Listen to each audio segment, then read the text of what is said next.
আউযুবিল্লাহি মিনাশ শাইতানির রাজিম বিসমিল্লাহির রহমানির রহিম। সূরা আসর মক্কায় অবতীর্ণ, আয়াত ৩, রুকু ১, ১০৩ নম্বর সূরা। এখানে আল্লাহ ৩ নম্বর আয়াতে ৪টা গুণের কথা বলছে।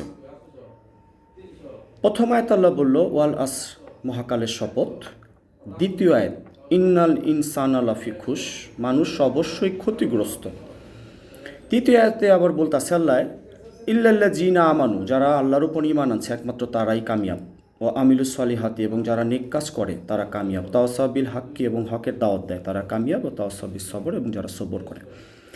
এখন আমি একটু চিন্তা করি যে তৃতীয় আয়াতে যে ৪টা গুণের কথা বলছে আল্লাহ, আপনার আমার ভিতরে আছে কি না?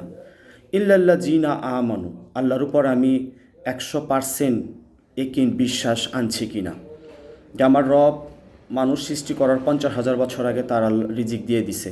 তো আমরা আমার রবের উপরে আমরা নির্ভর করব যে আমার রব যে রিজিকটা দিছে আমি সেটা পেয়ে যাব। কিন্তু আমি যদি অন্যের ক্ষতি করি, ঘুষ সুদ খাই, অন্যের জায়গা জমি এরকম আত্মসাৎ করি, এটা আমি ধরা খাই যাব।